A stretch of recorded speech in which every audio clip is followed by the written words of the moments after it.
I want to begin with a question, and I want you to sit with it for a moment before I say another word. Why is it that in the year 2026, in the most secular, most entertained, most distracted generation in human history, young men, not old men, not academics, not people who grew up in church and never left, young men in their late teens and early 20s are walking back through the doors of Christian churches in numbers nobody predicted, nobody planned for, and frankly, nobody in the sociology departments of our universities saw coming. I'm going to give you an answer tonight, but I want to warn you, it is not the answer you expect. It has almost nothing to do with politics. It has almost nothing to do with nostalgia for a simpler time that never actually existed. And it has everything to do with something far more interesting, the return of a very old idea that reason and faith were never enemies to begin with. And one particular Oxford mathematician who has spent 40 years making that case so clearly, so patiently, and so publicly, that an entire generation raised on smartphones and skepticism started quietly to listen. Stay with me, because by the end of this talk, I am going to show you three things. I am going to show you the evidence, the real evidence, including the evidence that got retracted, because I think you deserve the whole story, not just the flattering part. I am going to show you why this particular moment, of all moments, produced this particular hunger. And I am going to show you why one man's debates with Richard Dawkins, recorded in university lecture halls over a decade ago, are still being watched by teenagers today who weren't even born when some of those debates happened. That last part especially, I promise you, it will surprise you. Let's start with the numbers, because I am a mathematician by training, and I have very little patience for arguments that float free of data. In 2024, a large survey commissioned in Britain reported something extraordinary, that church attendance among young men had gone from 4% to 21% in 6 years, more than a 5-fold increase. It made headlines everywhere. Christians, understandably, were thrilled. And then, within a year, something happened that I think tells you more about the health of the Christian intellectual tradition than the original headline did. The polling company admitted the data behind that dramatic number was flawed. The organization that published it withdrew the report. Statisticians who had warned all along that the sampling methods were unreliable were, in large part, vindicated. Now, I could have left that part out. It would have made for a tidier speech. But I didn't leave it out, and I want you to notice why. Because the moment you are tempted to only tell people the statistics that flatter your case, you have stopped doing apologetics and started doing propaganda. And Christianity has never needed propaganda.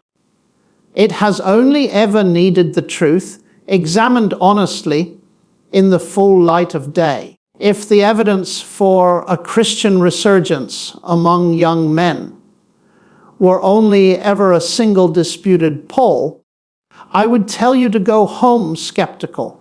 But it isn't. It's far broader than that and far more interesting. Here is what survives scrutiny.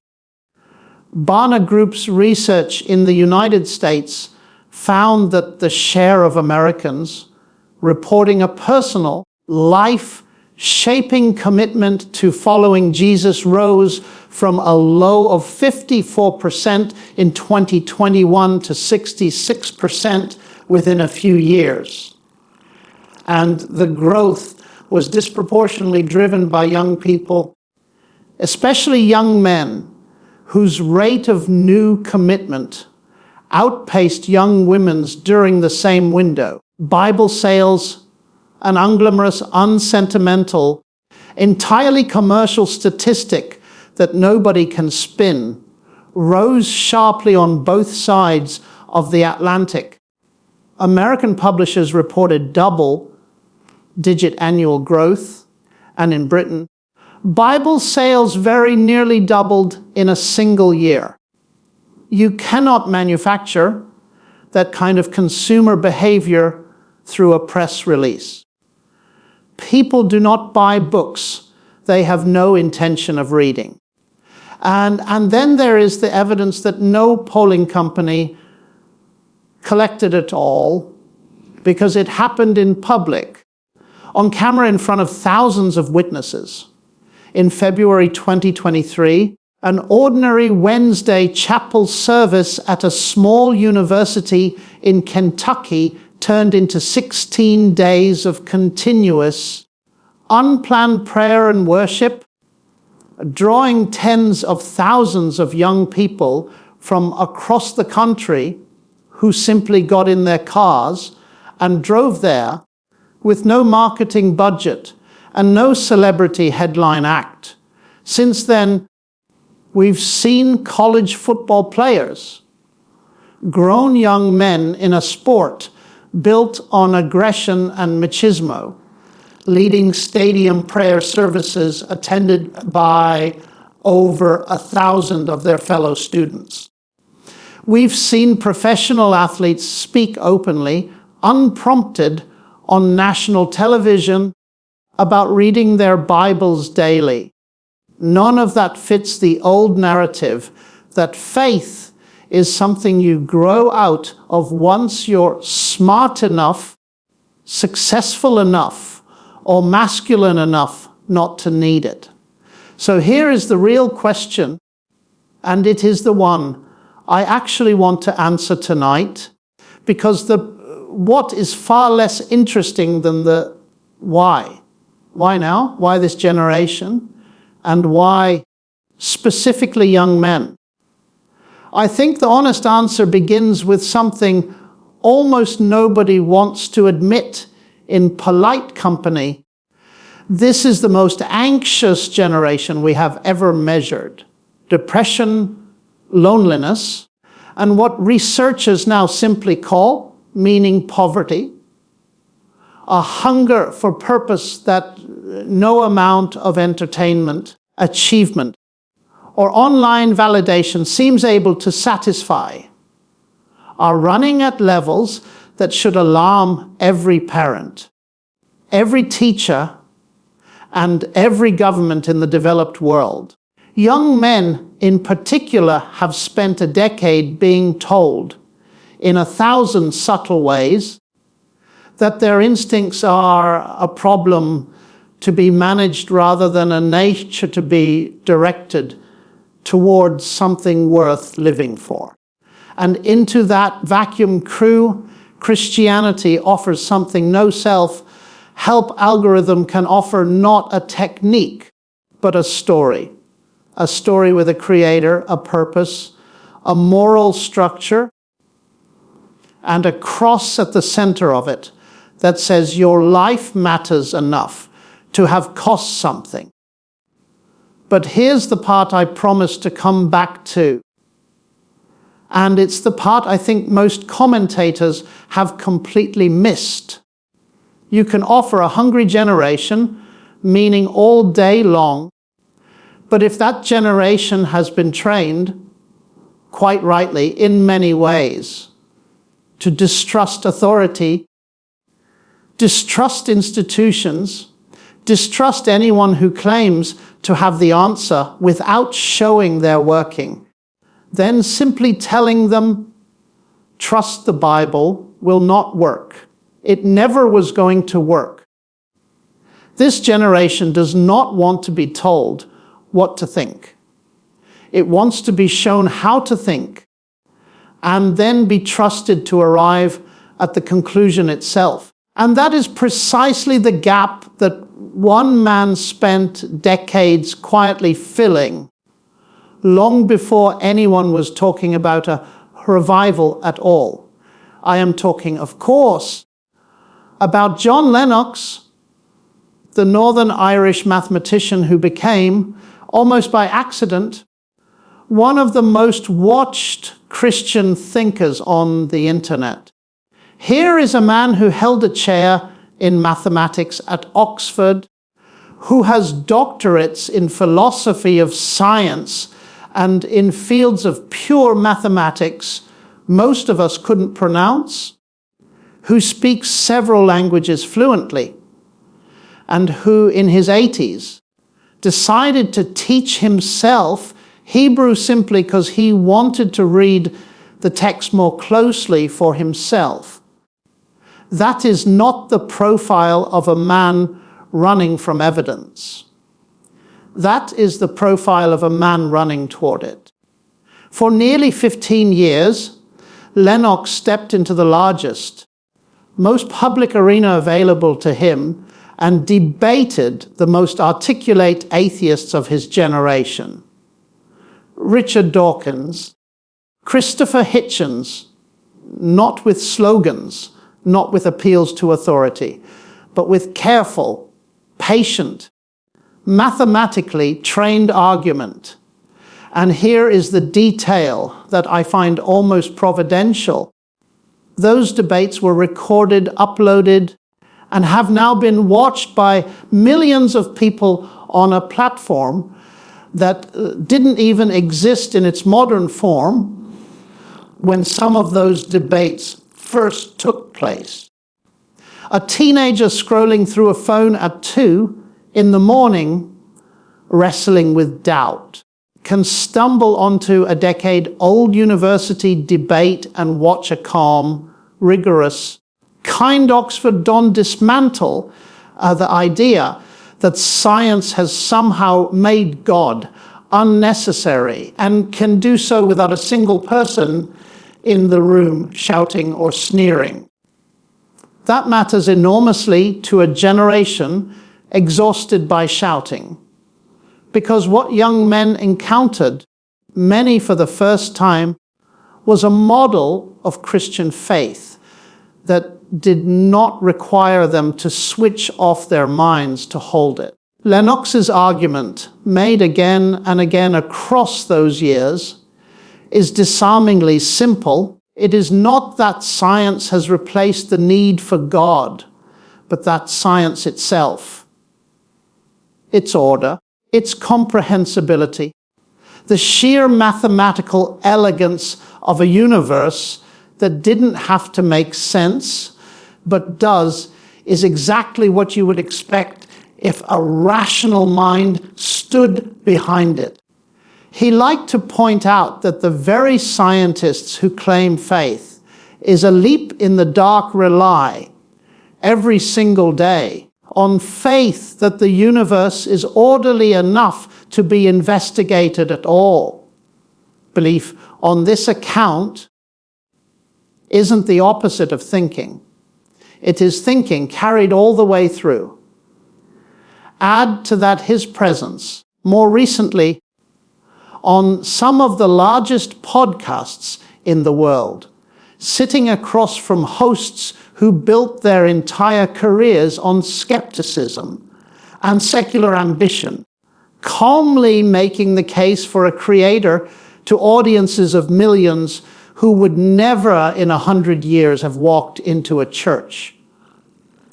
And you begin to see why his name keeps surfacing in every serious account of why Gen Z men specifically are reconsidering faith. Christian commentators writing on this exact phenomenon in recent months have made the same observation independently. A high-profile secular podcaster recently described an argument for God's existence he'd encountered as the most compelling one he'd come across. And the thinker behind it was, again, Lennox. Now, I said at the start of this talk that I would show you something strange, something that would surprise you. Here it is. Go back and look at the last 20 years of what's called New Atheism, the movement that grew up around best-selling books declaring religion a delusion, a virus of the mind, something a rational society would eventually outgrow the way it outgrew belief in a flat earth. That movement had its moment. It filled auditoriums. It sold millions of books. And today, by the account of religious commentators and secular sociologists alike, it is largely spent, not because anyone defeated it in a single knockout blow, but because the questions it was built to answer have quietly stopped being the questions people are actually asking. A generation ago, the loudest question was, has science disproved God? Ask a 22. Yeah, hold that question today, and more often than not, you will get a shrug. The question they are actually asking is different, and in some ways harder. Can I trust any of this with my actual life? Not, is it true? In the abstract. But is it trustworthy in the particular? Trustworthy enough to build a marriage on, a friendship on, a way of living on. And this is precisely where the old caricature of the faith versus reason debate runs out of road, and where something more interesting takes over. Because it turns out young people today are not impressed by polish.